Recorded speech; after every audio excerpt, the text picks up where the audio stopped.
اور جب میں مجبور تھی تو سمجھ جاؤ اس نے وہ اپنی مرضی سے وہ قدم اٹھایا تھا اور تم اپنی محبت اس کو سمجھ بیٹھے۔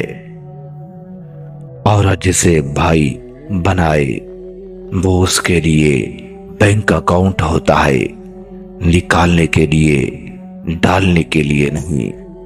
بات سمجھ آئی ہو تو کمنٹ میں لازمی بتانا۔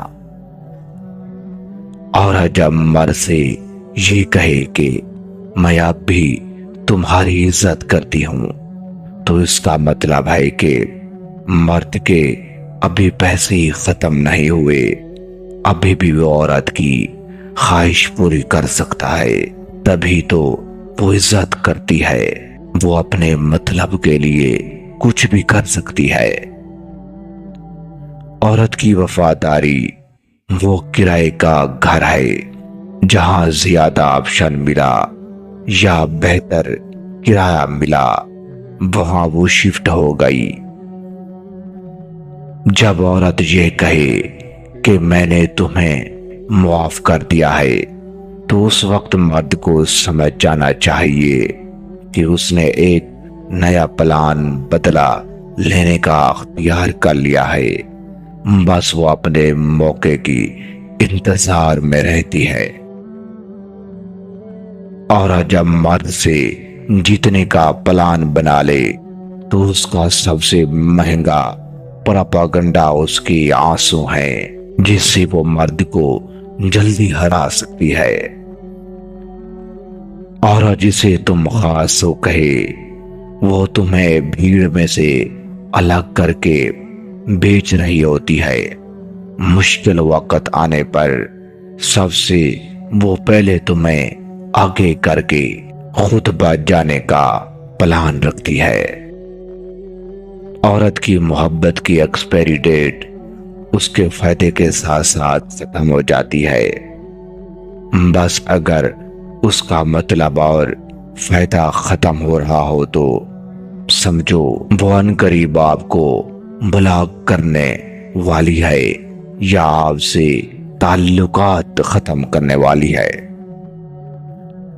عورت کو جب لگتا ہے کہ اس کی فون کی ہسٹری ڈیلیٹ ہو چکی ہے اور سب چیز ختم ہو چکی ہے تو پھر وہ کہتی ہے کہ میں سچی ہوں۔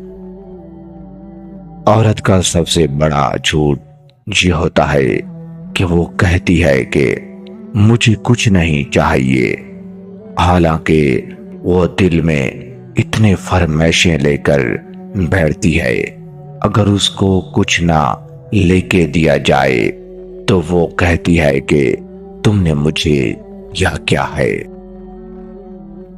عورت کی ڈور جب کسی دوسرے مرد کے ہاتھ میں ہوتی ہے تو وہ پہلے مرد کو کہتی ہے کہ میں آزاد ہوں، میں جہاں جا سکتی ہوں پھر سکتی ہوں، مجھے کوئی روک ٹوک کہنے والا نہیں ہے، کیونکہ اس کی ڈور کوئی اور ہلا رہا ہوتا ہے۔ اور جس مرد کی تعریف کرے وہ تعریف ایک ایسی زہر ہے، وہ اس کو تب دیتی ہے جب اس سے کوئی کام نکلوانا ہو۔ بس سمجھو کہ عورت کسی مرد کی تعریف کر رہی ہے تو اس کے پیچھے بہت بڑا مطلب چھپا ہوتا ہے۔ اور جسے کہے کہ میں اکیلی اس کے لیے کافی ہوں، سمجھیے کہ وہ اس سے دوستی کو مزید بڑھانا چاہتی ہے تاکہ کوئی اور اس کے ساتھ تعلق میں نہ رہے۔ اور جب یہ کہے کہ پھر ملیں گے تو سمجھ جاؤ وہ تمہارے ساتھ مطمئن نہیں ہے، سو اب تمہیں آزما چکی ہے، وہ کوئی اور راستہ ڈھونڈنے کی کوشش میں لگ گئی ہے، اس لیے تمہیں چپکے سے الوداع کہہ رہی ہے۔ عورت کی سچائی وہ موسم ہے جس دن مطلب نکل گیا، بادل چھٹ گئے، اور جس دن دوبارہ مطلب بادل آنا شروع ہو گئے۔ عورت جس مرد کو اپنی کامیابی کا راز اور بینک اکاؤنٹ کا پن بتا دے تو وہ عورت مرد کی محبت میں گرفتار ہو سکتی ہے۔ عورت مرد کو کہے کہ تم بدل گئے ہو کیونکہ وہ پہلے خود بدل چکی ہوتی ہے تاکہ اس کے اوپر الزام نہ آئے اور تم بات نہ کرو اس سے پہلے کہ تم اس کو کچھ کہو۔ وہ تمہیں کہہ رہی ہوتی ہے کہ تم بدل گئے